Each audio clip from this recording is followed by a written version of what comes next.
This storm will kill you. Look!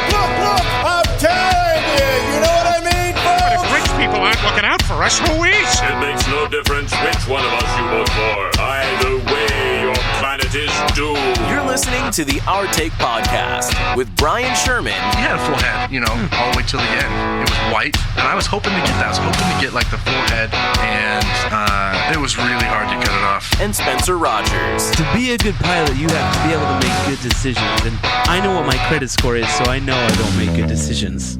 This is the Our Take Podcast.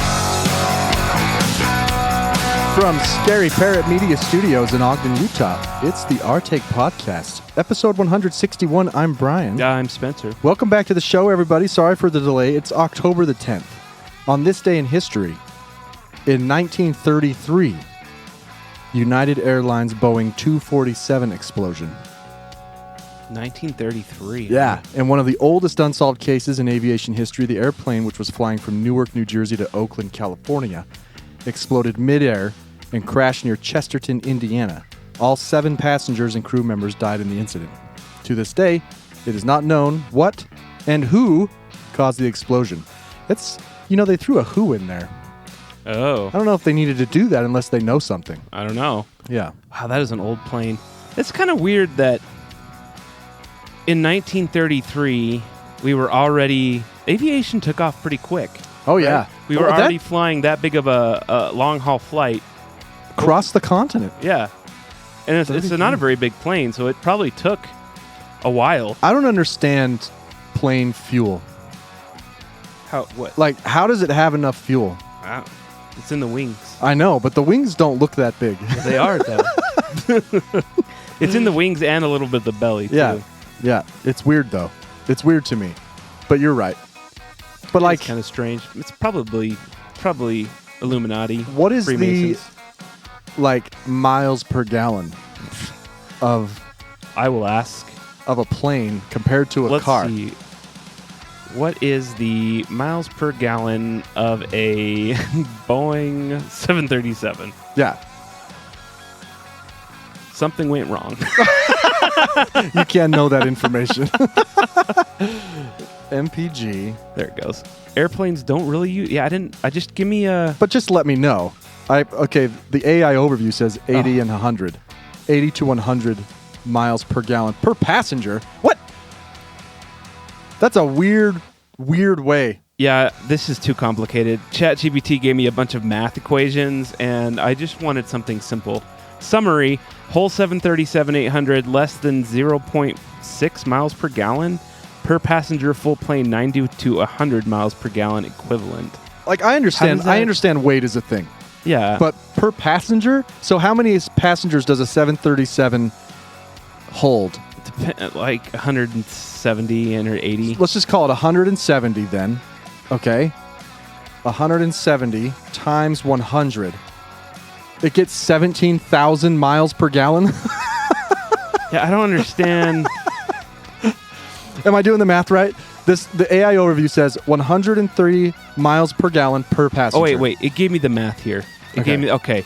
So, 530 miles. Okay, it cruises at 530 miles per hour. Okay.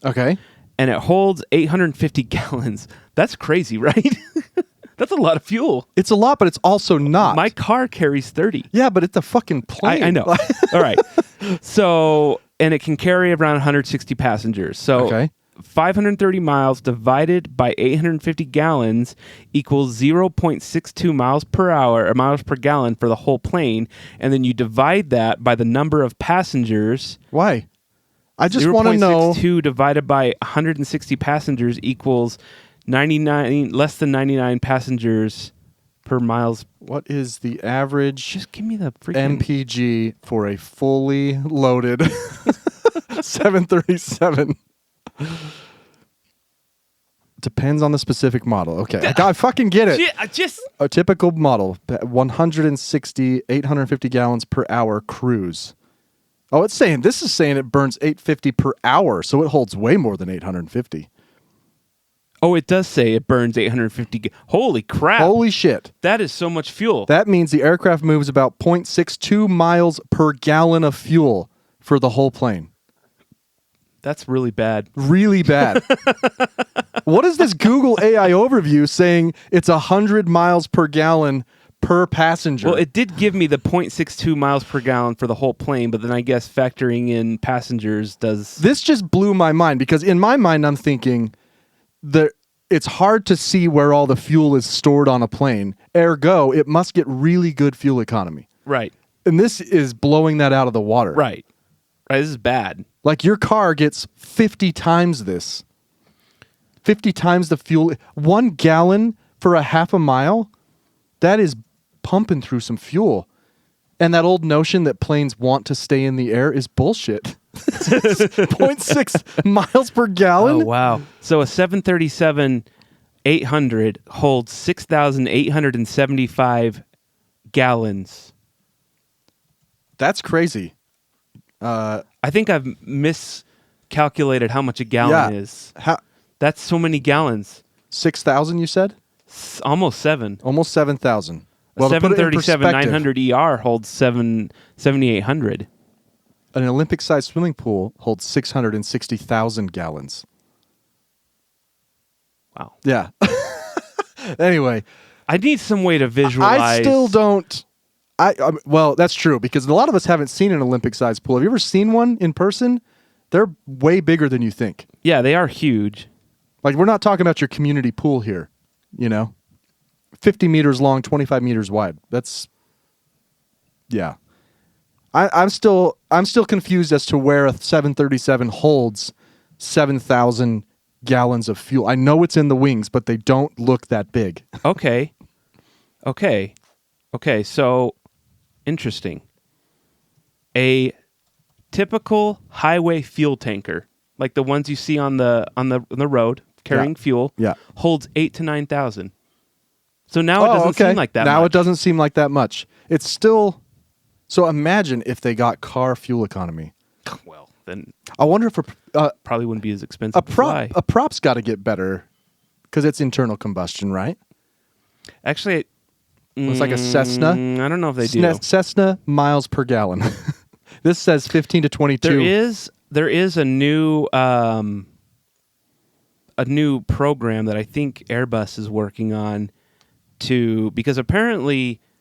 I haven't read enough about this to really talk about it, but apparently keeping the engine outside of that nacelle and making it more like a prop plane is actually way better for fuel economy. Oh, and it's not hanging down? It's still hanging down, but it would just have a big giant propeller instead of being in the nacelle, like the thing. Like a jet instead of like a jet? Yeah, but I mean, it would be the same concept because if you've ever looked at a jet engine... I mean, it's compressing. It has a propeller. Yeah, but it's like compressing the air. But it's a bigger propeller and then a jet engine behind it. Because it's sucking in air. It's really slowing down the air, if I understand jets right. Right. Like, I don't know where I learned that. I think I was listening to a book that the airspeed of a jet, the intake of a jet engine actually can't... The airspeed's too much. Like, it has to slow it down for it to work appropriately, Yeah, it's called an open rotor... or open fan engine. So you're saying... I guess it's similar to what a turboprop engine is, but it's apparently just way more fuel efficient. What's it called? Open rotor? Yeah. Engine? Or open fan engine. So they're going to put the fans on the outside? Yeah, essentially. Interesting. Huh. Anyway. Yeah. I don't know. Have you ever fallen like all the way down the stairs? No. Me neither. I took a step backwards once that was wildly, but it was still only like 4 or 5 steps, and I ended up like, but my ankle still hurts to this day a little. You took it backwards? Yeah, I think I was stepping down backward. I don't remember. Oh, like you were carrying something? Yeah. I think I was carrying laundry. I mean, I think all of us have done like the heel slip. Right. We go a little further than the edge. Right. I was just walking down the stairs a minute ago and thought it'd be really funny and would hurt really bad if I fell down these stairs. I wonder if Spencer ever fallen down the stairs. No. The little heel slip. To my knowledge. The heel slip doesn't hurt that bad. It's like, Right. It's not too bad. I almost died the other day walking off a curb that I thought wasn't there. The best is when you get to the top of the stairs and you think there's another one. So you take a high step. Yeah. Yeah. Those kind of hurt. Yeah. You know, like depending on how your knee is. You know, the older we get, the more it hurts. Yeah. Oh man, we redid Ollie's room. Oh. You know, he's 4. Yeah. And so we painted it and put a new floor in. My whole body hurt for like 4 days. Yeah. No, I mean, my body hurts just... I put in laminate, you know, the lock, pop and lock. How was that? It sucks, I'm about to do that in my house. It sucks, but it's fast. You just get some knee pads. Well, I already have those. Not those ones. Oh. Put away the furry cuffs. I actually do have some somewhere for when I worked in the dairy at Smith's. Yeah. I mean, if you can have another person cutting for you, too, it's really nice. My dad's going to help me because I'm a millennial and I'm incapable of doing things by myself. I got most of it done, and then my dad just showed up. Oh. You know, because Ashley was texting him, like, progress pictures, and he just showed up and helped me knock out the rest of it, which was nice. Then I had to put together his bed, which was... So their rooms are small. Right. They're small rooms. So we got him this bed from Wayfair. It's a twin bed with, like, a cabinet shelving system on the side. So it, like, goes against the wall. Right. So then he doesn't need a dresser taking up space in his room because he has all this and there's drawers under the bed. Right. But it took me like 4 hours, 5 hours to put together. I put together a new kitchen cabinet pantry thing. Yeah. And the instructions were like, it's going to take 4 hours. You I was knocked like, it out. No way. This is going to take 4 hours. And then I unboxed it and I was like, this can take me 6 hours. Yeah. And it took me like 5 hours. Oh, you were over the mark? Yeah. I didn't even look at I how maybe long. took a few breaks because I was just full of rage. And You know what? It's important to take breaks. Unfortunately, I learned this from my dad to just go. Just go as hard as you can, as fast as you can. It's weird because my dad always takes break, but I was always like, let's just get it done. Let's just get it done. Yeah. But lately, I'm definitely more on the break side. My dad was never and is still not a break guy. Huh. He just goes until he literally can't go Anymore. Yeah. Yeah, like we did the floor, and then he was like, "Okay, I'll do baseboard while you start putting the bed together." Right? Right. So he's like getting the baseboard out, cutting it, and I look over a few minutes later, and he's sitting on the ground. He's like, "I gotta take a break. I can't move."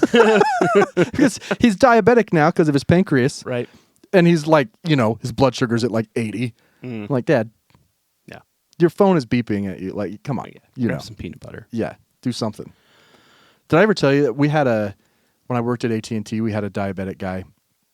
Bad. Like his was volatile. Like it would drop out of nowhere. Right. He had an alarm that everybody around him could hear because Was that bad? this happened frequently. Oh. So I was like a manager there, right? And I'd hear it beeping, and I'd have to go over to his customers and be like, "Alex needs to come with me for a minute," like, because his parole officer is and he would start acting weird. really. Yeah, and then one time we called 911 a couple times. They had to come give him some glucose gel because there was a point where in the store everybody was on a diet. So we had no sugar. Well, We had nothing with sugar in it. seems like you could make an exception. No, we just didn't have anything in the store. Like because all of us were. Why didn't this guy prepare? He wasn't. He wasn't very good preparation. He wasn't good. Huh.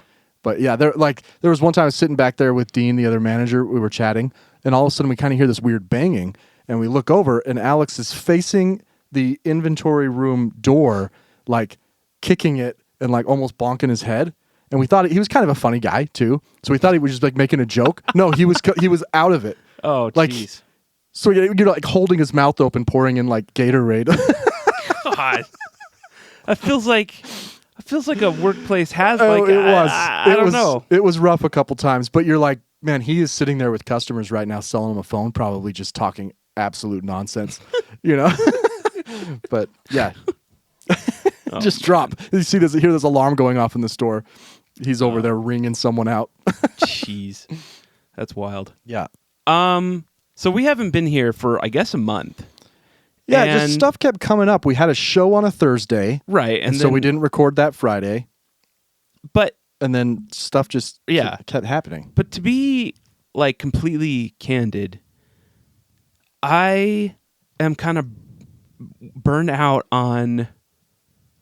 Well, Should we make- started this podcast talking about politics. Should we make this our last episode? No, I'm not burnt out on talking on the podcast. That's what I mean. We started this podcast during the Brett Kavanaugh confirmation. Brett Kavanaugh pissed us off enough where we were like, let's start a podcast. Yeah. And over the years, I think we've kind of drifted away from politics a lot, except when something really enrages us. It's true. It used to be almost the whole show. Right. But And we realized we weren't changing anyone's minds. well, it's more just that things have gotten so out of control that I just can't do it anymore. I can't, I can't pay attention. I've had to rework my TikTok feeds and my news out feeds. The stuff that is happening now is so crazy and outrageous that I have got to sort of separate myself from it a little because there's nothing I can do about it. And we actually talked about that with my therapist. You've got to just not. You can't do unless you're going to be an activist, right? In a category, right? Like if you wanted to be an immigration activist, okay, you can be up on the news on immigration, right? But this constant barrage, right, of the Aaron Parnas updates, right, is so fucking bad for us, so bad. And after the Charlie Kirk incident, I was just like, I don't really want to talk on the podcast because I feel like we're going to have to talk about it, and I don't want to. Nah, we don't need to. And I went to Portland to visit my brother, right? He's war-torn Portland. Was war-torn completely. I got shot at least. Yeah. I was arrested by ICE. Of course. Yeah. I had a tan. So, yeah. No, I went up there and we were talking. He is also on the left, right? And we were talking about some people close to us and their opinions, and we're like, they're just kind of ignorant, you know? Mm-hmm. And I think we've talked about this on the show before, that if I could be ignorant again, I would do it. That was my thought recently. Is there are people who don't know, who just have no clue what's going on at all in the country. Yeah. And they live life. They're happy. They just don't know about it. They don't know. So, a couple months ago, so Spencer's been managing our social media. Right. Because I deleted all of them from my phone. Mm-hmm. I deleted TikTok, Facebook, Instagram. The only one I still have is Show of Hands because I like to ask polls for the show. Right. But I don't scroll through it anymore. Mm-hmm. I deleted my Google News feed. I turned it off. Mm-hmm. I don't have any news notifications. I broke my habit. At work, often I would be loading up AP or KSL constantly throughout the day. I don't do it anymore. And I got to tell you, I didn't even know the government was shutting down. I was in Portland when it happened with my brother. Right. And he brought it up. I was like, oh shit, I didn't even know. Yeah. You know, what's going on? He's like, oh, it's shutting down. I'm like, well, I'm not surprised, but okay. And I, for a long time, believed that you couldn't, once you removed the cloak of ignorance, you couldn't put it back on. Right. I'm here to tell you, you can put it back on. You just you just have to delete all that shit and try not to talk about it with anyone. Yeah. You know, did I say this? Who did I say this to? I think, you know, our parents and their generation, the generation before them, they kind of had a no talking politics rule. Yes. It was just not something you talked about. No, you just voted when every 2 years. Beginning to wonder if maybe there was something to that. Not only that, they had nightly half an hour or 1 hour news. Right. And that was it. That's it. One anchor that they watched, just newspaper. Doing the newspaper and the big stories. That was it. Now we're inundated, like I said, like the Aaron Parnases of the world, who just read headlines to us that are terrible. Right. Just for us to watch, just to get us to click on. You know what I mean? Mm-hmm, mm-hmm. Like, he's getting paid. Right. And it's awful. Right. So, you want my advice, you and everyone listening, delete all of that. You don't come here. Don't come to our show for political news anymore, because So I still watch Kimmel and Colbert, and you know, I feel like it's okay because they just make fun of the dumb stuff. They just, you know, but even I've that, shied away from Daily Show because they're a little more.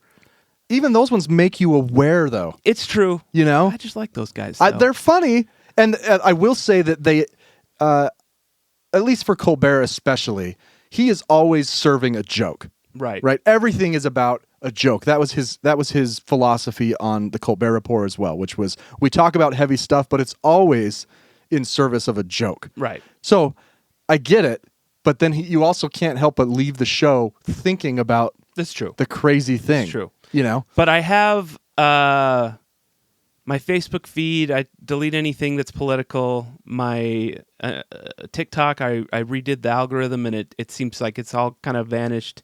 I do feel a little better. I'm not dwelling on it as much. After Charlie Kirk, I spent some nights it was terrible. awake, just thinking about what having to talk to the people that had opposite opinions of me, and just all of that. And so that was when I was like, and then when Kimmel got pulled off the air, it was big. That was really the breaking point for me. Yeah. To just pull everything, because that was like, oh my God, they're taking away free speech, and I had to just distance myself. The people voted with their wallets. I was shocked that happened, and enough people canceled Disney and ESPN, right? And Paramount? No, Paramount's Colbert. People canceled. Enough people canceled to scare them into going back. Well, that, and I think actors were like, we're not going to work for you. Right. We're, money. You don't support free speech. The money talks. So next Avengers, you're going to have to find a no-name cast. Well, so like I don't want to sound hopeless by any means, but if there's something that at least I've learned since doing this show, is I know people who for many years listened to us regularly and still would be like, I just don't know. I just don't know if I can vote for Hillary. Right. Or I just don't know if I can vote for Biden. Maybe it wasn't Hillary because that was the first election, right? Right. I don't know if I can vote for Biden. I don't know. I just can't bring myself to vote for Kamala. These are people who listen to us. Mm-hmm. And I'm not saying that we have the greatest opinions or that we're really trying to convert anybody by any means. But what I realize is it doesn't do anything. Yeah. You're not going to convince anybody. No. So there's no point in really talking about it anymore. Just vote all I can ask you to do is vote every 2 years. That's it. Vote every 2 years and try to inform yourselves. But you gotta. The people think they're informed because they listen to Candace Owens and and I'm trying to think of a left wing example. But I had to reflect myself a little bit after Charlie Kirk and realize. I mean, I do watch a little news, but I get most of my news from Colbert, a Daily Show. Yeah. So you're kind of doing the same thing. I'm kind of doing the same thing. No, it's true. You got to be careful because I was talking to someone very close to me about this, and the conversation was kind of spreading across all categories. But at one point, they said something like, I can't stand Gavin Newsom. Mm-hmm. And I was like, I know that Gavin Newsom is the governor of California. I know he's a front-running candidate for president if he wants to. Other than that, I don't know him. I don't like. So I asked this person, like, have you ever listened to Gavin Newsom talk? Have you ever read his policy? Have you been to his website? Anything that informs your opinion? No. Why don't you like him? Because he mishandled the fires. The fire, sure, maybe he did. Maybe he did. Can you give me an example? Right. And so when I talk about informing yourself, I'm not talking about watching or even reading the news. I'm talking about go to the candidate's website and just read their positions. Right. Listen to a speech or two from them and say, do I agree with that speech? Right? Because the same person was also telling me how much they think that the left just propagates fear. And I was like, are you serious? The left, yeah. I said, this... Trump's first speech coming down the escalator. He came down the escalator and his first speech was Mexico is sending murderers and rapists. Right.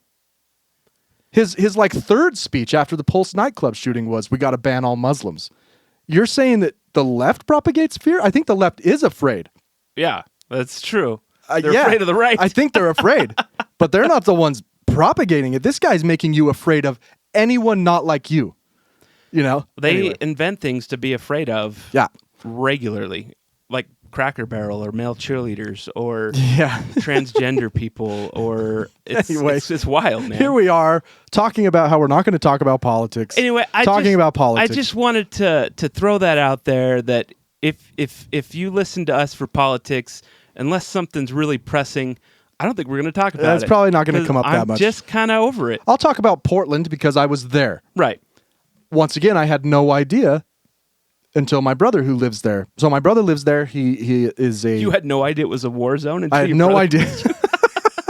He is the owner, operator of several restaurants up there. And so I went to visit him for a few days. He just bought a house.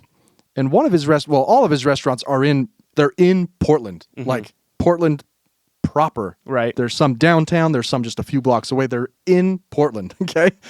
They're not in the suburbs. Right. He lives a little bit in one kind of suburb. But all of his restaurants, and the main one we were hanging out at has this cool patio. It's called Lardo. If you live in Portland, go eat at Lardo. I hung out with him there for most of the days because the restaurant, they serve a lot of beer, and they were doing a beer fest. Mm-hmm. So I was on the patio. They had a musician there each night playing. His name's Johnny Franco. He's great. And it was like the second day, my brother's like, hey, Trump's sending the National Guard here. I was like, what?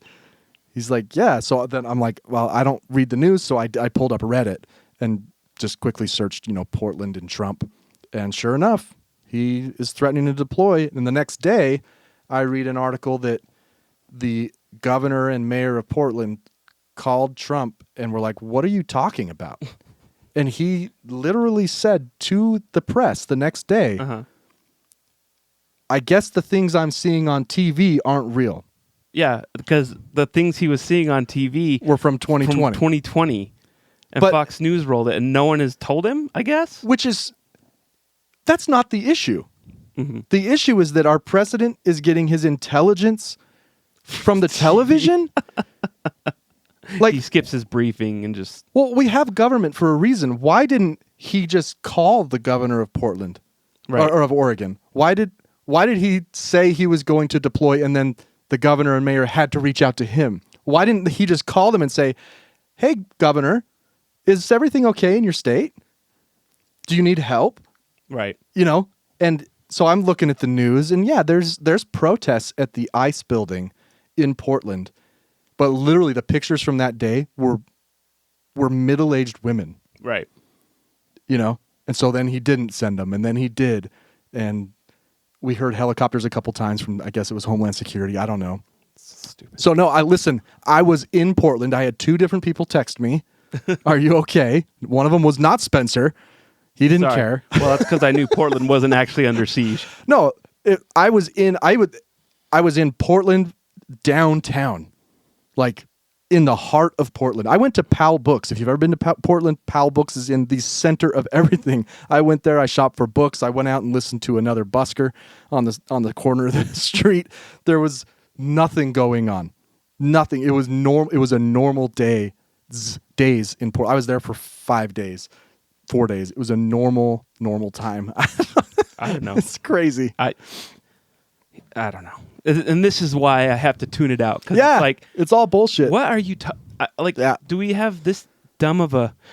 Anyway, I don't know. So, moving on to things that are much more uplifting. No, actually not. So, earlier in the year, in January, my girlfriend Sarah... And we talked about this back then. I don't know if we've really talked about it since. Preface, she's had serious lung issues. Well, yeah. So in January, we went to the doctor because she was having what she thought was... was it... why is this escaping my brain right now? Well, she was having esophageal problems. Yes. Esophagus problems. Yeah. Acid reflux is what she was... and as a result, she was having problems breathing. Yeah. And she had no idea that it would turn into what it was. And when we got there, her blood oxygen level was in the 70s. Which is crazy 60s. And they told us to go to the emergency room. So we went to the emergency room, and they, took some pictures of her lungs, and it's been this whole ordeal. She was on oxygen, or she still is, but not as much as she had. She used to have to be on it pretty much all day. Now she's only on it occasionally when she needs to exert herself. Even then, she's been able to do okay. So she's, for example, last in April, she was still on oxygen all the time, and we were still going to hockey games, trying to get her out of the house. And so we would go to a hockey game. I would drop her off in front of the Delta Center, and she would have one oxygen tank. And if she has it on the 2 or 3 setting, it lasts, I think, 3 or 4 hours. Yeah. I think 3. And that's what she needed to be on at the time, was at least at the minimum 2, 3 if she was 3 or 4 if she was exerting, like walking. So I would drop her off. We would go inside, and I would bring an extra tank. So we had 2 tanks. Yeah. When we went in, and she would have to get a wheelchair to where we were going, just to save on oxygen. Well, just because it was hard to walk. Right. And then she would get a wheelchair back, and then I'd pick her up. And that was April of this year. So we went to a hockey game last week, the preseason game, and I still dropped her off, but we only brought 1 tank, and we were able to walk all the way to our seats, climb upstairs. She was on minimal oxygen on 1, and then she walked all the way back to the car with me. So It's progress. Progress has been made. Yeah. And we went to she went to a pulmonologist with Tanner Clinic, and immediately he's like, I'm going to refer you to the University of Utah's pulmonary program, the super specialists. Right. But there was like a 6-month wait. This is like out of his pay grade. Basically. Yeah. So he did everything he could, but I think we went to see him in probably February, and the wait was till August to see the University of Utah. And so she goes to the U, and they run a lot of tests, like tests on everything. Yeah. This is like a super pulmonologist, not just a pulmonologist. I don't know. An extra few years of training. Some sort of fellowship. Right. And they get some results back, and she's like, well, I'm going to take these results and I'm going to present them to a conference of pulmonary doctors. All right. So she presents it to the conference, and there is a unanimous decision as to what has been causing the issues with her lungs. Okay. And unfortunately, it is my birds. Rough news. Right. Now, Spencer has quite a few birds. I do. I have, so backstory on why I have so many birds. I started off with 1, then 2, then 3. Life finds a way. Right. Then 4. Okay. And then 2 started mating in 2020. Yep. And there were 4 babies. And I was like, I'm not going to sell these to people because they won't take care of them. And then they had 4 more babies, and I tried to give some of them away. I said, you can have these birds for free, but if you can't take care of them, give them back. Yeah. And they did, and I got a bonus bird with that one. Okay. And over the years, since 2020, they've had babies. Now I've gotten way better at stopping them. They don't have babies anymore. Yeah, but I have accumulated 20 cockatiels and 8 parakeets. Yeah. You had decoy eggs for a while. Yes. Yeah. Now, my house is only like 800 square feet. Yeah. And the cockatiels are very dusty birds, and they spread a lot of dust. Yeah. And why this didn't occur to any of the pulmonologists before, why it took so long, I don't know. Why they think like maybe there's something environmental going on here. But initially, before she presented to the group, we were like, well, maybe we can manage this with steroids or something. But after presenting to the group, she was told that if She just continues to be around the birds. Her life expectancy is 7 to 9 years. Holy shit. Right. So, that was When did you get that news? that was last Friday. God damn. She was like, the doctor was like, you know what I'm going to do is I'm going to go ahead and ruin your weekend. So she called Friday at like 4 and told us that. I mean, could be. It's not like for sure you're going to die. You know, there's still hope. There's not I can't remember what they're called. There's not fibrosis or scarring yet. But if could be. But she was like, because my Sarah told her we can't get rid of the birds. It's not an option. And she was like, you have to, or you're gonna die essentially. Yeah. So I have decided to part ways with the majority of my birds, and it wasn't. To be perfectly frank and honest, having this many birds has been weighing on my mind for a while now. Yeah. I never set out to have this many, and they do take up a whole room in my little house. So part of me is like, the getting rid of them part isn't really stressing me out. Like the parting ways with them. What is stressing me out is how the hell I'm going to do it. Because you can't just go to a rescue. Well, you can, but they're probably going to be like, you have how many birds that you need to give us? I mean, have you tried? I have. So on Monday, I reached out to a Best Friends Animal Sanctuary in Kanab, which is about 6 hours away, that keeps birds the way I did and kind of an aviary style. And they told me that the person that makes decisions is gone till today. Okay. And that they would pass along my email. So hopefully I'll hear back from them. I'm hoping they'll take some of them. Sure. If they don't, then it's going to be rough trying to find homes for all these birds. But yeah, so we're hoping that once the birds are gone, there's so much. My house is so dusty. We're running 5 filters, and there's still dust everywhere. You need to get a crew. You know what? Ashley just hired a crew. Really? To come deep clean a few of our rooms. That's going to be a possibility. Yeah. It wasn't that bad either.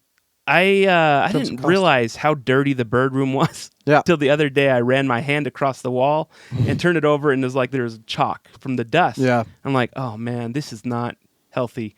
Yeah. We got to get this taken care of. So yeah, that's the update on that. Last Friday wasn't expecting the 7 to 9 years bit. That is crazy. That was pretty wild. So in the long run, I think it's good for everyone, but I'm just worried about finding homes for all these birds if this Kanab place won't take any of them. Yeah. So if you know anyone, I mean, that wants 17 cockatiels, you might have to split them up. right? Right.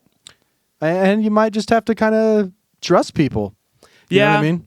The biggest worry is that because of the way I've kept them all these years, they've never been in cages. Right. They have their own room, and that's their cage. So it is going to be a crazy adjustment for some of them to go into cages. And a lot of them, I didn't spend enough time with them, and they're not really friendly. Yeah. They're not mean. They're just not. They're kind of scared of people. Right. So I don't know. It's been a whole thing, and it's been stressful. Have you thought about putting them in cages now to try and kind of wane into that? Yeah, I got to buy a bunch of cages anyways because I'm wherever they go, they're going to have to be transported. Yeah. So I've been up on Facebook Marketplace and stuff looking for cages and all that sort of stuff. But the good news is that I will get my room back. Yeah. And I'll have an office. So how many are you going to keep? Just 2. Just my original one and her firstborn daughter. And Sarah's doctors think that 2 is okay? We're going to try. We're thinking it's going to be okay, but if it doesn't clear up, then these 2 are birds that I'm not just going to give to anyone. Yeah. So if that does happen, then it'll be an exhaustive search for the right home for where they need to go. But we're gonna clean the shit out of the house. Like we're gonna clean the walls. We're gonna repaint. We're stripping out the carpet in that room, and we're gonna put laminate down like you just did. Yeah. Same in probably my room. We're gonna clean. The walls are just, there's so much dust flying through the house that I'm like, man, I don't know why we didn't do this earlier. Why no one. Why you didn't think of it? Yeah. Why it took us so long to get here? We could have been. So hopefully there'll be some improvement. Yeah. Or more improvement, and we can get her completely off oxygen and back to work and back to normal. Once some of these birds are in new homes. But that is where my brain has been over the past few weeks or a week or so. Yeah. A little overwhelming for sure. Yeah. I'm sorry.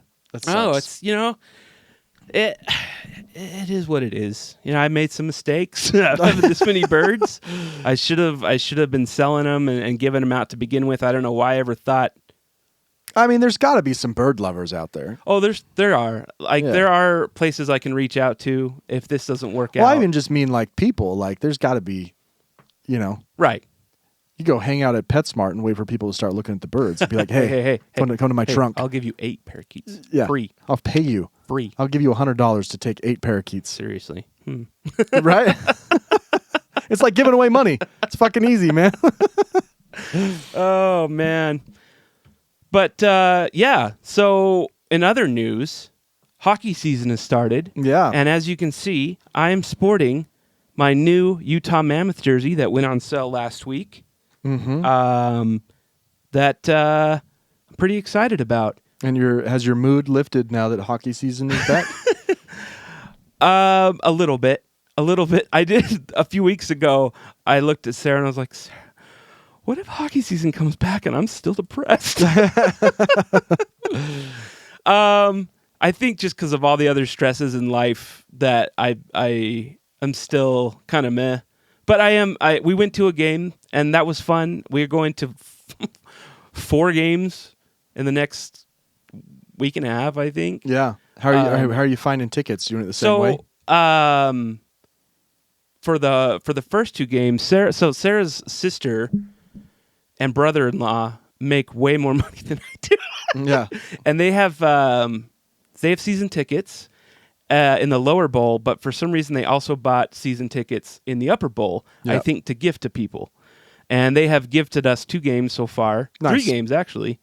And then Smith's is running their... I think they made a mistake because they put the website up and it said tickets because they raised it from $10 to $15. Bastards. Yeah. But it went up and all the codes from last year were still working and the tickets were ringing up for 10. But I did manage to get 3 games before they pulled it down. What is that special? Like you have to buy something else? Yeah, you're supposed to if you spend $20, you get 2 tickets for $10. If you spend $40, you get 4. If you spend $80, you get 8. Okay. But the codes are the same regardless. And do you have to use like a special credit card? No. Oh, it's just a Smith's if you spend 20. Yeah, they print out the code on your receipt, but the code is the same. It's Gotcha. easy. It's the same for every receipt, and it still works. So you could just give me the code right now? And oh, nice. I could. It's Smith's 40, Smith's 20, and Smith's 80.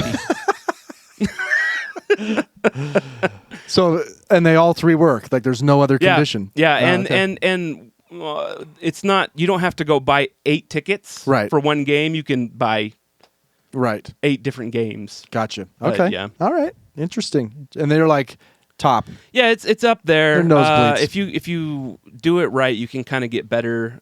Some of the sections they have are a little bit better, but they haven't redone the upper bowl yet. They did the lower bowl, and it's pretty nice. It's so steep. I think it might be the steepest. The lower bowl now? Yeah, on the ends, they made this new innovative, I guess no one else has it, system that retracts up and down and forward for basketball and hockey.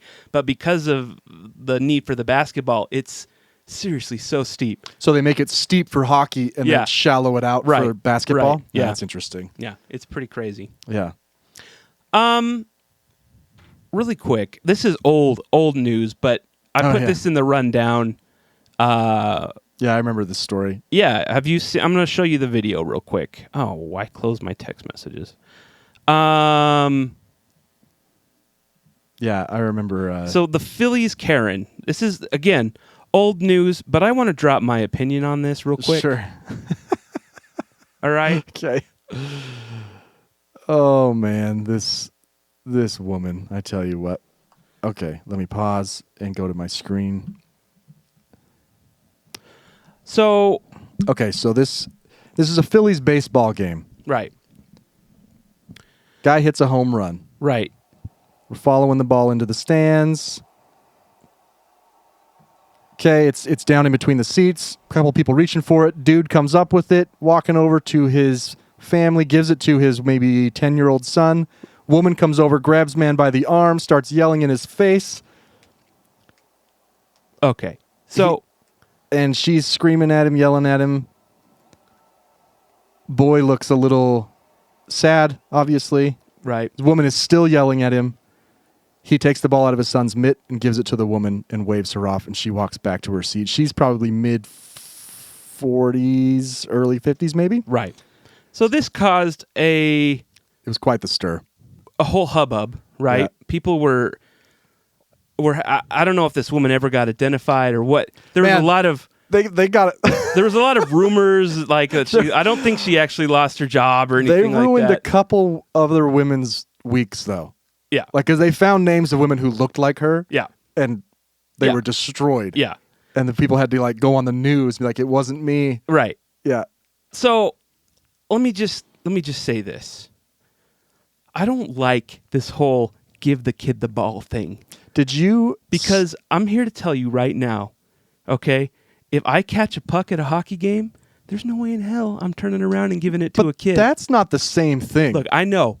That's not even... She went crazy. It did land right in front of her, but she didn't get it. She didn't get it. She didn't get it. No. Okay? So her reaction is crazy. No. She's I wouldn't go after anybody like this. No one... I don't think anyone... Well, I can only speak for myself. Right. I would never expect anyone to give... If I went there with Quinn or Ollie, my children... Right. I would never expect someone, even sitting right next to them, who caught a puck or a ball, to hand it to them.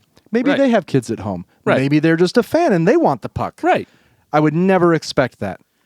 However, I would have never given this ball to this woman. Oh, no. Hell no. She could In fact, the minute she touched me, Right. Right? Yeah, I'm surprised that he gave it to her and just relented. I know she went crazy. did but you see the other angles where you can hear what she's saying? Yeah. Yeah. It She was- claims that she had it and he took it out of her. Like, you watch it's the very video. clear that she didn't. Unless she's have got it. go-go gadget arms. Right. There's no way she's Right. reaching above It's from just acting above. like he took it out of her hand. No, Not no. even close. It No. actually landed like in the seat in front of Yes, her. there's no way she reached all the So- way over that seat. Yeah. Look, I understand the hate, but like I was at a hockey game last year and a puck landed a few rows over and this girl got it and the lady behind us starts yelling at her. It's like, give it to a kid. Oh, really? Give it to a kid. So that's Like, why I can speak for myself. And I'm 'cause like, there might be what? some people. You can go yourself. That kid has a lot more life to live to catch a puck than I do. So, I'm going to keep this. No, yeah, I wouldn't. I personally would never expect anyone to do that. Right? Right. Whoever ends up with it, it's like rugby rules, in my opinion. Right. If you end up with it, you end up with it. Yeah. You know, if you didn't have a good grip on it, I don't know what to tell you. You know, but no, I was very surprised. Like, that man is much more Calm. agreeable and gracious than I would have been. Right. You know, there's no way I would have taken it out of my kid's mitt. No. No way. No. Not a chance. No way. That's nuts. Yeah, it was just a horrible woman. Yeah. She deserves whatever came about to her. Well, And, I don't know. and Maybe it should not. serve as a lesson to just assume that you're always being recorded. Right. Especially now. Yeah, we live in a world now where no one's really opposed to cancel culture anymore. Right. No one's opposed. You can claim you are, but then you want to cancel Jimmy Kimmel. Right. Right. So, just you have to assume I'm always being recorded. I'm always being watched. If I'm not on my best behavior, I might make it to the internet. Right. Just the way of the world now. Right. Be careful. Yeah. Philly's Karen. Yeah. Have you ever heard of Anne Fantasia? No. Now, I may be dumb, right? But this is something I just learned about, and I don't remember where I learned about it from. But did you know, I'm sure you do, because you did psychology, that there are people who can't picture things in their mind? Oh, I mean, I assumed. Like, I always assumed that like, for blind people. Right. I never even thought about that. Especially if they're blind from birth. Right. If you go blind later in life, there's probably a buffer period where you still picture things. Mm-hmm. But then it probably goes away after a certain amount of time. Definitely if you're born blind, you have no... Right. You have no concept. Right. Yeah. So the example they give is that if you ask someone to imagine an apple, they literally can't conjure an image of an apple. Yeah. Like, I can do that. Oh, yeah. I see an apple. Yeah. And I just think, I don't understand how, like, if you lose your car keys, how do you even have a resemblance of what? You just keep looking until it fits. It's like a puzzle piece that's missing, right? Mm-hmm. And then when you see the thing that fits that puzzle piece, you're like, bam, there it is. You know? Another thing I learned about the brain is there are some people who don't have a voice in their head. Mm.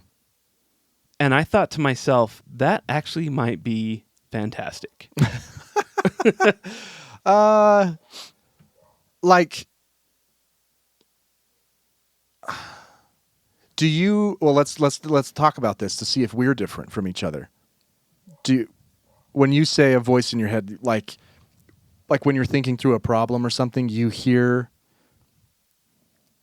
a voice, or you just, like, for lack of a better word, picture a voice? Like, I guess. You imagine a voice?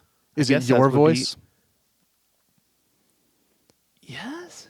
Because I don't... Or whatever I think my voice sounds like. I don't really like... I've always struggled reading fiction. Mm-hmm. I don't really like it very much. Okay. I can listen to fiction, and I can read nonfiction. Uh-huh. I don't enjoy reading fiction. And sometimes I've wondered, is it because I don't make voices in my head like that? Oh. You know what I mean? Like, I'm just kind of reading the words. Do I do that? The voice one's different. The voice one is more challenging to pin down. Right. To think, like, do I have a voice in my head? Right. You know? How do I think? Well,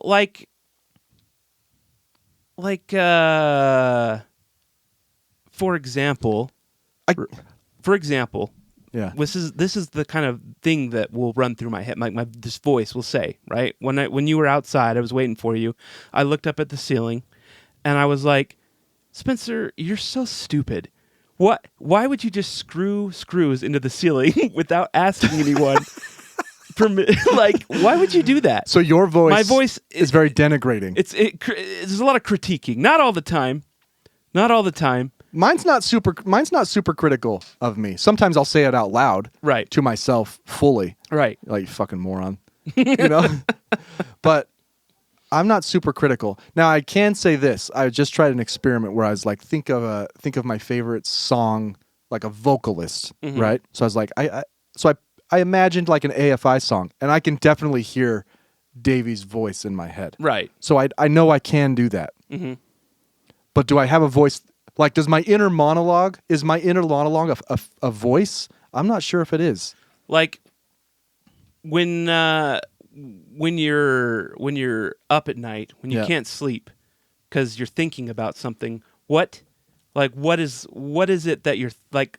Is it not something that's like? Yeah, it's not really talking through something. No, it's not really a voice, I don't think.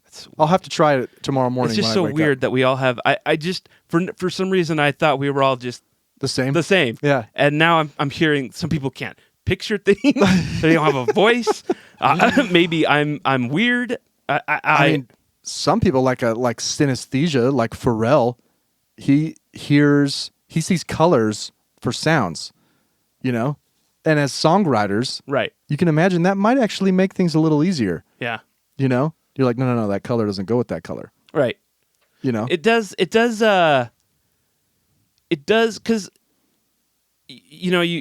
the whole idea that I always say, if I can do it, you can do it. That's right? not true. That really made me think, oh, that may not be true. No, it's definitely not true. It's one of those things I've learned over the years. One of those adages that we were always told as kids. Right. That you're like, wait, that's not fucking true at all. Right. You know? And that's one of them. Like, well, if I can do it, anyone can do it. That's not true. Some people are just better at things. Or that where certain aspects of talent come from. Yeah. Like it's not always just practice. Like their brain is literally wired a different way, or they can see things differently. Sometimes that we don't really understand. Sometimes I think the true talent, the God-given part, the divine part, is the desire to practice. Mm-hmm. Right? Right. So Yeah. I agree with you. I do believe that some people do have just gifts, but more often than not, I think it's actually that people have a desire to practice that then makes them good. Right. You know, like I'm a pretty good drummer. Mm-hmm. I wasn't always though. Right. But I had a gift to want to practice. Right. No, that is, that is something. That is what holds me back in almost everything that I do. I think that's universal, right? And you ask most goats of any category, right? What is it? What made you good? And they're like, it's practice. Right. I practiced way more than anyone else. And we talked about this with basketball players. Right. Like always the best guy on the team isn't the best because he's the best. He's the best because he's there 2 hours early and stays 2 hours late shooting. Right. You know, like Steph wasn't always that great of a shot. Mm-hmm. He is that great of a shot because of his practice. Right. But wanting to practice is the hard part. Mm-hmm. Especially as an NBA player, like, no, I got my multi-million-dollar contract. Fuck it. Right. You know? But he wanted to practice. He wanted to be better. And that's the talent. I think that also the way that you see things, like I was thinking about, and I got this analogy when I was playing Rocket League, because like every time you see an opportunity to shoot a goal, right? And I kind of equate it to hockey, I guess. Yeah. You see an opportunity, you take that opportunity, and then really it's either you make it or it gets intercepted somehow, right? You see the open shot. Yeah. And then I was like, there are just some players that see way more open shots or way more different opportunities, way more ways it could go than I ever could. Yeah, they either see a smaller window, right, or they're able to see many possible. It's like a chess player, right? Someone who's good at chess sees like 6 moves ahead and every variation that could happen.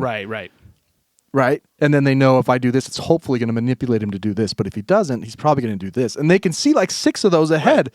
That's crazy. And I think hockey players are the same way, though. They can say, like, if I shoot this, it might get intercepted, but it'll probably bounce to my teammate over here. Right. Or it's going to bounce to my opponent, so I shouldn't shoot. I'm going to pass that. They can see all that in real time. Right. And that's where I think the, like, actual why some people are more talented than others. Yeah. They just have something in their brain where they can see more things. It's it's wild. I've always wondered in sports that a fascinating study would be not necessarily about talent in the brain, but just pure physics, right? So you know how we see depth with parallax based on how our eyes are offset, right? Right. I've always thought, can we quantify the best in every sport, like the best shooters in basketball, the best shot takers in hockey and soccer, the best passers in football, or catchers or receivers? Mm-hmm. Can we measure their eye distance? What if there's a correlation between how far apart your eyes are, in that you have better parallax? I'm sure that has to have been done, right? That study has to have been done. I don't know, but I think it's a brilliant hypothesis.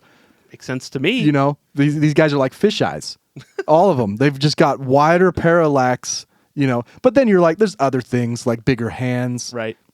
Well, that's the thing that's most annoying is that we do all these studies and things. You can't eliminate all the variables. But there's no way to ever know you can't. What that person sees or thinks. Like, I could see the color blue entirely differently than you. Oh, this is a devastating... And we would never know. This is a devastating conversation because you can do it for everything like taste. Right.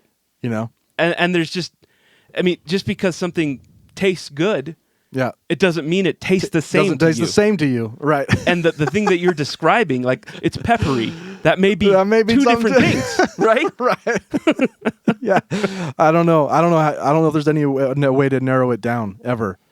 It's frustrating. But yes, I've had that conversation with myself and usually end up sweating, trying to think of like, how do we make it? How do we make it here? I don't get it. Yeah. It's wild. Yeah. Real quick.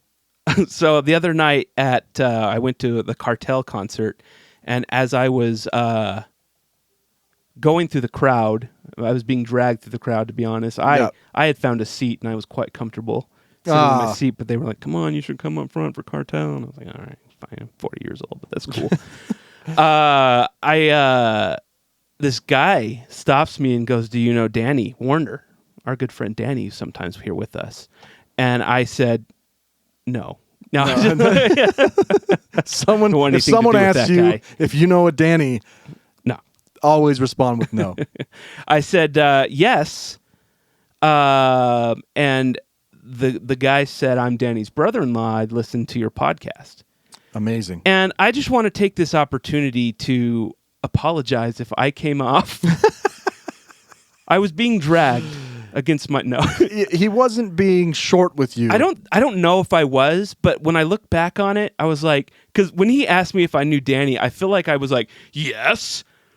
Yeah. What of it?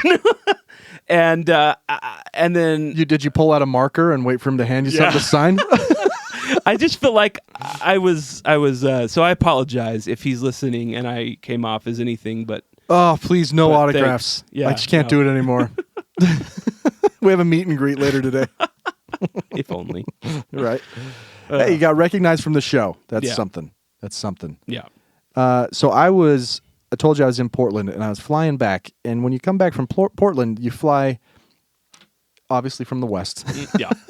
And they take a 90 over, like, South Davis County, kind of Layton, and then over the lake. Mm-hmm. Right? Mm-hmm. The Great Salt Lake. Holy shit. Yeah. It's gone. So I have here, and you might have to scoot over to see this. I have here a time lapse from Google Earth. Oh, I've seen this before. Starting at the year 2000 when it was very full. Mostly, I want you to focus on this area here. Right. This is the Farmington Bay area. This is the causeway to get out to Antelope Island. Okay, Layton, we're up here in Ogden-ish. Antelope.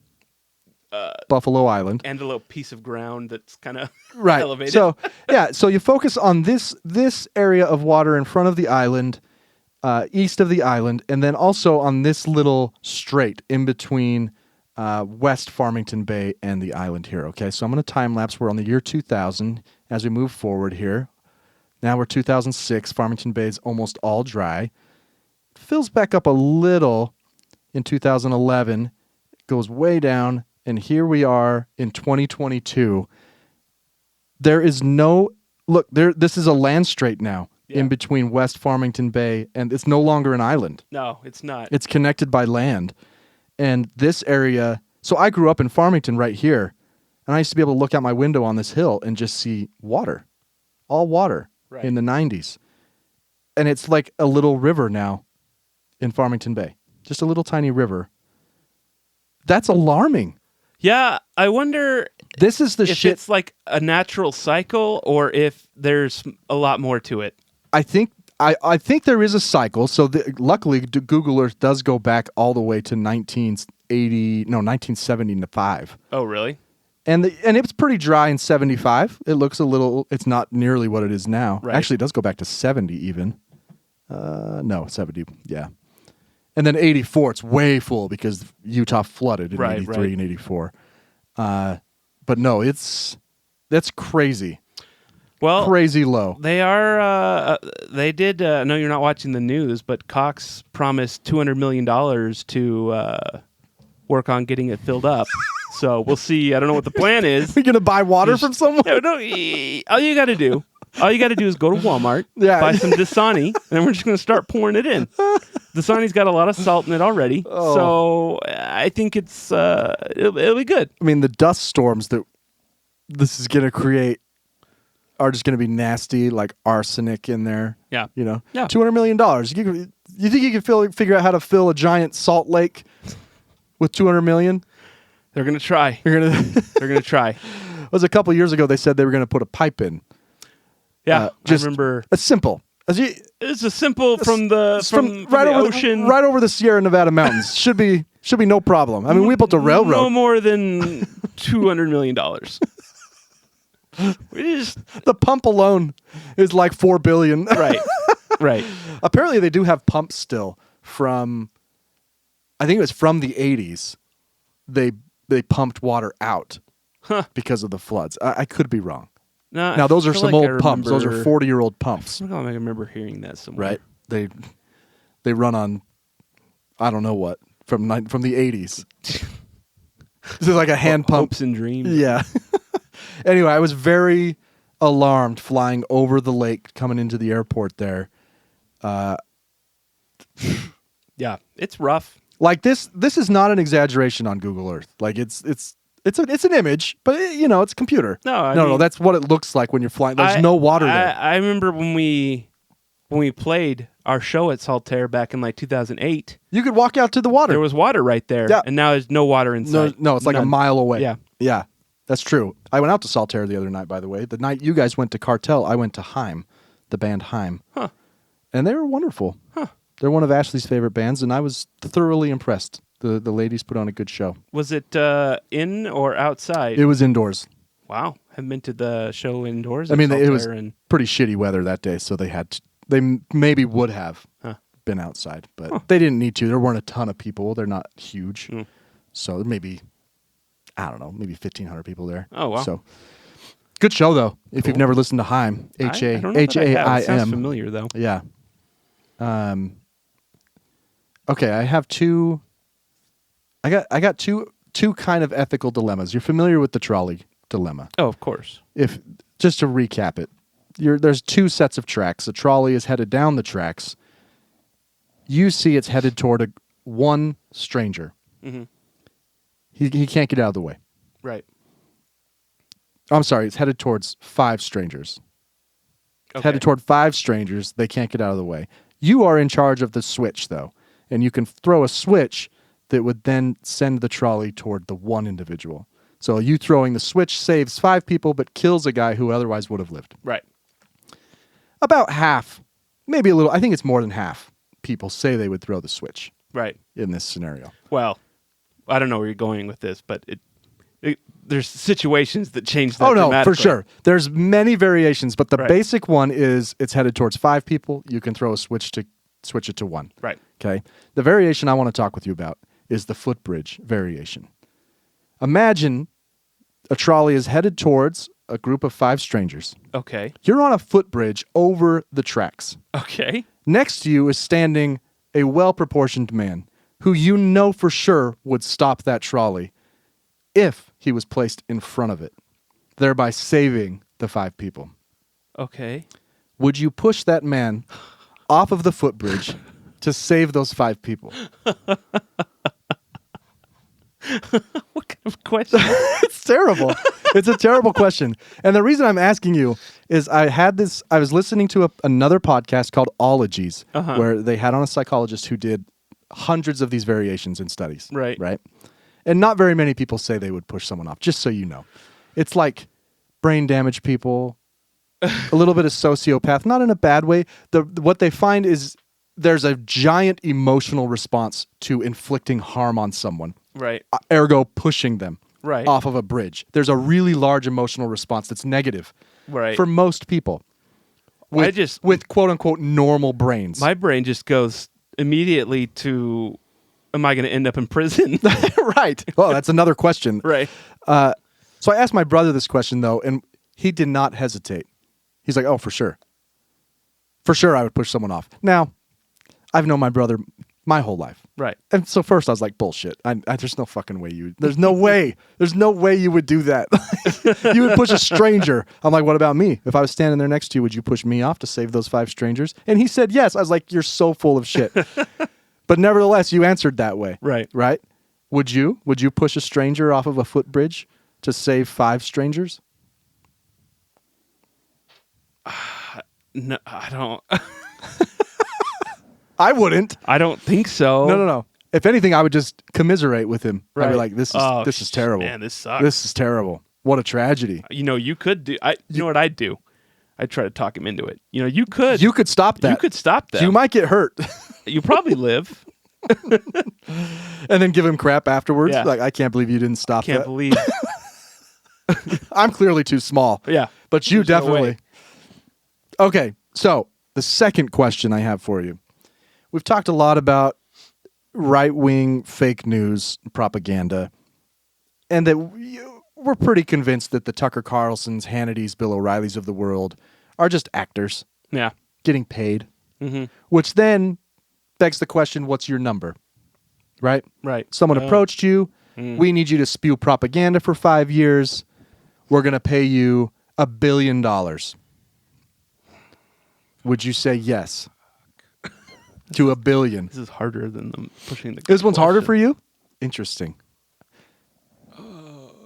We want you to be the next Tucker. You're going to be on Fox, and you're just going to say whatever we tell you to say.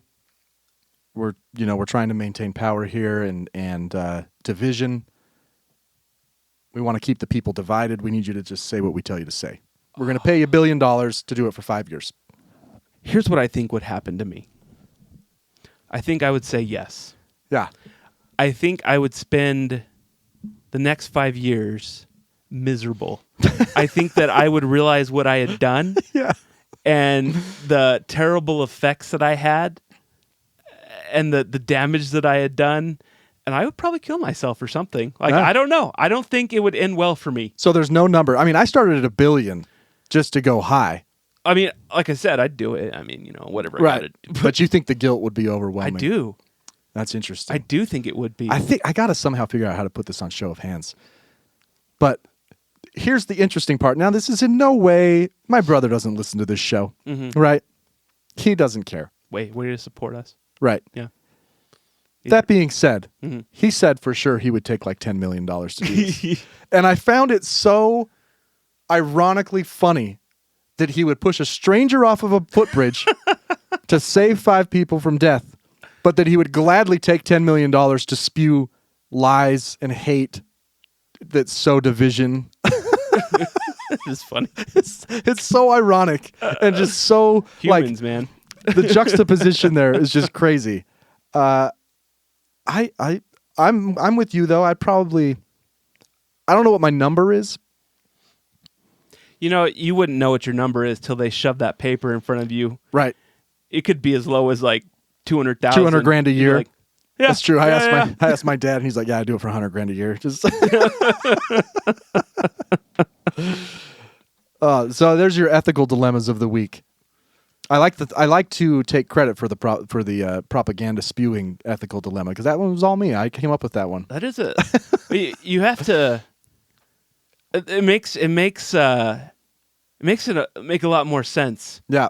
Right. The Hannitys and the Yeah. Carlsons. It makes it make a lot more sense that they get this number put in front of them and Yeah. they're like, yeah. Yeah. No, you read Hannity's story.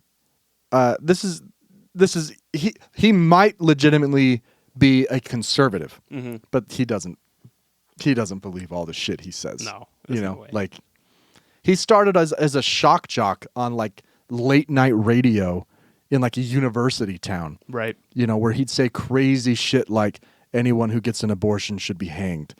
That's how Hannity got started. Right. And it paid. Right. It's paying. Yeah. So I'm just gonna keep saying it. Yeah. How about you haven't been watching the news? Marjorie Taylor Greene. Oh, calling for the national divorce? No, she's been making a lot of sense you know what? lately. Another one my brother told me about that she's like pushing back on Trump for the Epstein files. Yeah, right? and so there's a senator in Arizona that has yet to be confirmed. Yeah. And there's no reason. Mike Johnson's just making up shit. Oh yeah. And she's like, let's confirm her. Let's get the Epstein files released. Because once she gets confirmed, that's all they need. They to have enough release them. votes. What else was she? agreeable with this week. It was the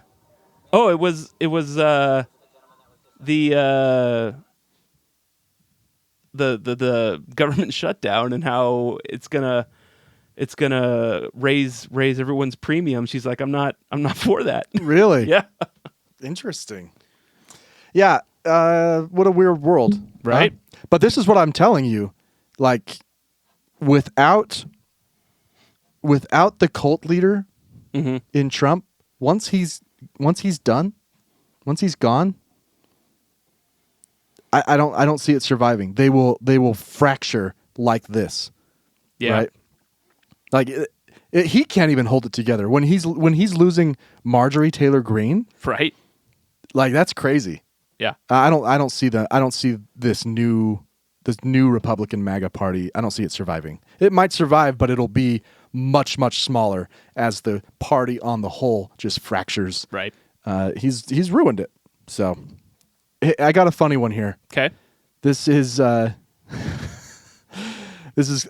body cam from a cop at a Chuck E. Cheese. Okay. Oh yeah. Did you see this? Yeah. Body cam walking into Chuck E. Cheese. There's kids playing. It's an arcade. We'll put this on TikTok. He's walking up to Chucky. Chucky is in full costume, head on, gloves on. Like, Right. This is a mascot. They are Stop arresting him. resisting, that's my Stop favorite. resisting. They're arresting Chucky in front of the kids.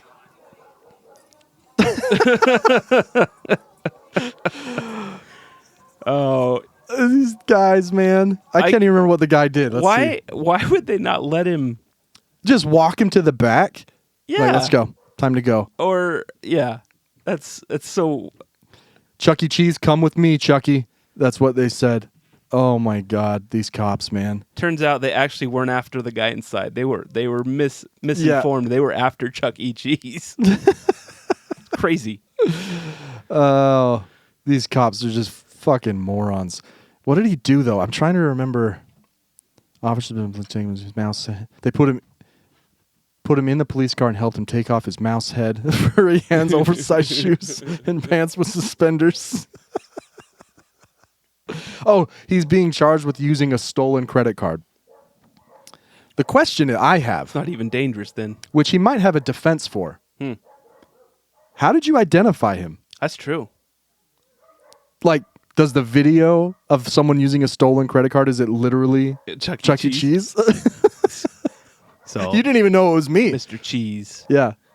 Oh, good shit. This is so funny.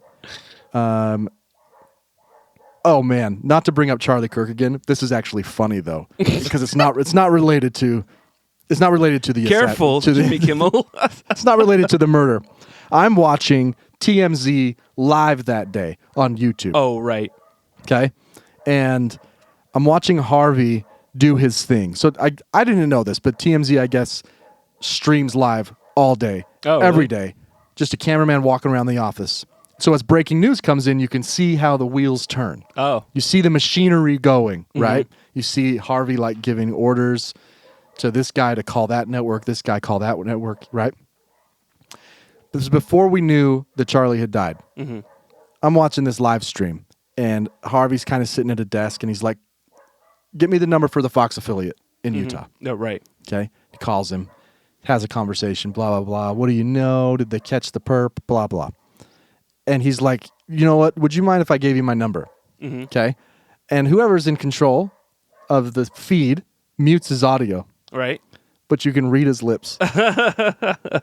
And within a couple minutes of him hanging up, he starts to get calls on his phone. Because there were like, I can't remember the number. There was like 30,000 people watching this live stream. Oh man. And so Harvey accidentally gave out his phone number on the stream because someone read his lips, and he starts getting these calls like mid trying to find out if Charlie's dead.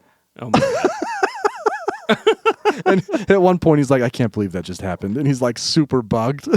Well, yeah. Oh, it was so funny. Get a whole new phone number. Yeah. Never had to do that before. I also had a Boar news.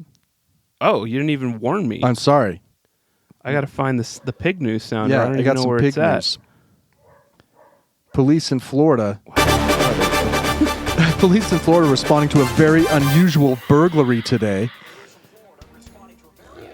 They have to wrangle a wild boar running rampant in a Florida home. Oh, man, they're so fast. They're so much faster than you think they are. Fuck you up. Yeah. Yeah, they're trying to... That's a big cop. Oh, my God, that pig's huge. That's a big pig and a big cop. No wonder they kill people. Yeah. Jeez. Oh, man, trying to wrangle it with, some, steel cable. Awesome. Pig on pig. Oh, my God. I guarantee if I click on the comments here, someone's had to have said it. Oh, I'm sure. That's just DeSantis. Oh, man. There's multiple. It's Ron DeSantis. Police state. Overdevelopment. Come on. Someone give me the... I'm not seeing any. I mean, it's such a cheap shot. It's so easy. You could be the first. It's a pig on pig action. Oh, it's good stuff. Anyway, that's your boar news. Your pig news. Pig news. Yeah. Man. Oh, wait. What? I got this other story. Okay. Listen, I understand. If you come up with a cool logo, you want to own it. Right. You're like, it's mine. I came up with it. I'm going to stand by it. Okay? Well, no longer. Swastikas still linger on some flags in Finland's Air Force, but on their way out. They finally said, you know what? Maybe we don't own the rights. Maybe we don't own the rights. What? Maybe the swastika thing isn't the best idea. Turns out that yes, they had the swastika on their Air Force logo long before Mustache Man Really? co-opted it. Yes. Oh, wow. But it just took until now for them to be like, maybe the association just isn't great. Maybe we should take it off. Wow. Yeah. I mean, it's blue, so it's blue and white, which is kind of even more of a slap in the face to the Israeli nation. Oh, man. But, look at that. That's recent. Oh, no, this is now. They still have this on some aircraft and flags. It's like they've just been trying. No, and no one has ever been since 80 years, no one's been guys. Yeah. The Air Force and the Finnish public generally had for years insisted the swastikas used in Finland's Air Force have nothing to do with the Nazi swastika. Well, okay, but... But for now, following Finland's integration with NATO, policymakers have decided there's now a need to get more integrated with the forces of countries like Germany, the Netherlands, and France. Germany. Countries where the swastika is clearly a negative symbol. Right. I mean, the world. Right. It was World War. It was the world. Yeah. Listen, we've been using it since 1918. We can't... It doesn't matter, man. Yeah. If I came up with a logo right now and, Donald Trump decided to start using it, yeah, I just have to say goodbye. I mean, I started MAGA. Right. Make Africa Admiral. I can't come up with a word. Make anal great again. Right. Was Spencer. That was He has hats from 2014. Right. Before it was even long a thing. Before the MAGA hats, and his were true. blue though. Yeah. They were blue. They did say vote Trump, which was weird. Yeah, that was weird. I don't know why you would do that. Yeah. I was talking about Richard Trump. Oh, yeah, Dick Trump. Love that guy. Dick Trump. Listen, Croatian freediver shatters record for longest held breath. I think I put this story in here because he cheats. What? Yeah. So I was like, oh, cool. Let's see. He held his breath for 29 minutes. That's fucking crazy, right? Right. Beat the previous record by nearly 5 minutes. And you continue to read, and it's like, oh, it's because he was breathing pure oxygen for 10 minutes before. Well, that's cheating. That doesn't work. No. And it turns out that when he doesn't breathe pure oxygen, he can't even beat the non-pure oxygen record. Well, then how is this a record? It shouldn't be. Also, what's the other record, and how can someone hold their breath that long? Let's see. It's record-breaking, 90%. Well, also some interesting stats. A seal can replace 90% of the air in its lungs, but humans can only replace 20% with a breath. Unaided breath holding is 11 minutes, 35 seconds. That's pretty crazy. Yeah. He can only hold his breath for 10 minutes, 8 seconds. This guy who beat the record by cheating. Well, that's bullshit. Yeah. It's like having, in my opinion. Isn't that just like a performance enhancing drug? drug? That's what I'm saying. Like, in my opinion, breathing oxygen before a breath hold is like, well, I can bench press 600 pounds when I'm wearing my mech suit. Right. Does that count? Right. Like, that should count. No, that's totally the same. This is an outrage. This is an outrage. The previous record holder should be... Yeah. 29 minutes is pretty crazy. I'll give him that. 29 minutes? Yeah. He had a lot of oxygen. A lot of pure oxygen. Even then, how do you... I don't know. Listen, it's not. I'm not saying it's not remarkable. I'm just saying feels sketchy. Guinness shouldn't recognize. It feels sketchy. 29 minutes? We've seen them not hold up some pretty cool records. Right, like the porta potty one, which I completely forgot about what it even was. But it was lighted porta potties, like Christmas that's right, lights. That's right. Yeah, ridiculous. Yeah, ridiculous. It's an outrage. All right, are we ready for random headlines? Yeah. We interrupt your regularly scheduled program to bring you these random headlines. Now, this one isn't so random, but I do find it to be an interesting story. Sometimes random can be pertinent.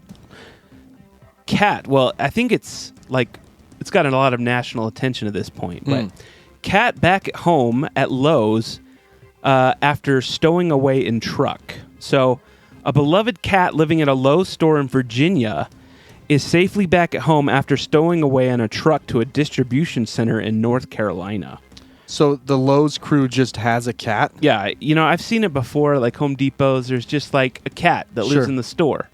And I guess this one lived in a Lowe's. Employees at the Lowe's store on West Broad Street in Richmond said the cat Francine has become a beloved member of the team and a local celebrity since the former stray found her way into the store 8 years ago and became its unofficial mascot. Francine went missing from the store in mid-September, and workers soon determined she had stowed away aboard a truck that departed the store and headed to the Lowe's distribution center in Garysburg, North Carolina. How did they figure that out? I don't know. Workers and thermal drone teams searched around the distribution center, but there was no sign of Francine until her face was spotted on a security camera on October 4th. They called in search and rescue for this fucking cat? Who put the bill on this? Yeah, what? Couldn't have been Lowe's. No wonder my lumber costs like... I know. You got thermal drones for your goddamn cat? Oh, man. Just put an air tag on it. Like, there's another one in the picture with an air tag on it. It's a different cat. Yeah. So yeah, they caught her and she made her way back to Virginia, and now she's back at home. All right. After more work than goes into. I'd like to get her side of the story. Maybe she wanted out of Virginia. She's like, fuck this place. North Carolina, better climate. Yeah, I want to get to the humidity. I don't know Virginia's humidity. I don't know. A black swan that took up residence in a British town is being relocated after attempting to drown some of the native mute swans. What's a mute swan? A white one? Yeah. Yes. Cyril Bennis, volunteer swan warden for the town of Stratford, which I guess makes sense. This article I found is calling it the Terminator Black Swan. Get out of here. Locals were initially excited by the presence of the Australia native black swan in the town, but everyone was. Bennis said that the swan got along with native mute swans at first, and locals dubbed him Reggie. That's just like the English to kick the Australians out again. Send the criminals away. Everyone was coming to Stratford to see the black swan. That can't possibly be true. Yeah. On the one hand, it was great. On the other hand, it caused a bit of nervousness in a sense because we didn't want it to settle in and we didn't want it to get too familiar with our mute swans. What the fuck? What? It's racism. What? It's racism. Did it actually kill any mute swans? I don't know. Hold on. Okay. The Swan Warden, which again is a real thing in Britain, renamed the visitor Mr. Terminator after he started showing another side. In the evening time, it had a different side to it, Bennis told CBC News. Listen, it was a nightmare, an absolute ruddy nightmare. He said the swan would attack the native male swans and try to mate with the females. Oh, so he's a rapist. Just like every other swan, though? It's like every other black swan. Trying to drown him, Bennis said. Quite horrendous, really, and it's natural. You know, these animals are wild animals, and they're not ornaments. Town officials secured a new home for the swan at the Dulwich Waterfall Center in Devon, England, where he will be among other black swans. Because So you locked him up. Yeah. Yeah. You locked him up with the other black swans. Typical English. This is what a crazy. Didn't even kill anyone. Didn't even hurt anyone. No, just attempted drowning. That's all. Yeah, he's doing what Mother Nature intended. Yeah, drown blacks drowning white. Yeah, Whites. That's it's exactly what's supposed to happen here. Yeah, English, man. I tell you what. An Alabama resident took his facial hair to a record-breaking length when his beard locks reached a staggering length of 3 feet and 6 inches. Rudolph Martino, who moved from Birmingham from California in 2015, earned the Guinness World Records title for the longest natural beard locks on a living person. Wait a second. What is the implication? What is the record for a non-living person? Okay. Oh, that's funny. Let's see. After growing his facial hair to a length that is over a foot longer than the height of the world's shortest woman. What the man? This article is amazing. Whoever wrote this is like, what could we reference to say how long this is? What if we reference the world's shortest woman? Yeah. The beard locks were inspired by the holy men of India, plus Jamaican Rastafarians who adopted the look from India. Martino told Guinness World Records. Martino said he washes his locks once every 2 weeks, and they can take 2 or 3 days to dry fully. He said he didn't intend to cut his hair or beard anytime soon. Now, he does have long locks for. I just want to go on too. record as saying this is kind of gross. Every 2 weeks is that's well, dreadlocks. I understand. Locks, I understand. The beard, though, I'm looking at a picture of it. It's really not that. It's not thick. Oh well, yeah. You know, it's a thin just, beard, but it stretches the height of the world's shortest woman, which I don't know what that is, but it's over 2 feet longer than the world's longest penis. Yeah. Who also he also holds the record for that. You know, it would really be a record if it was the longest pubes. Yes. The longest dreaded pubes.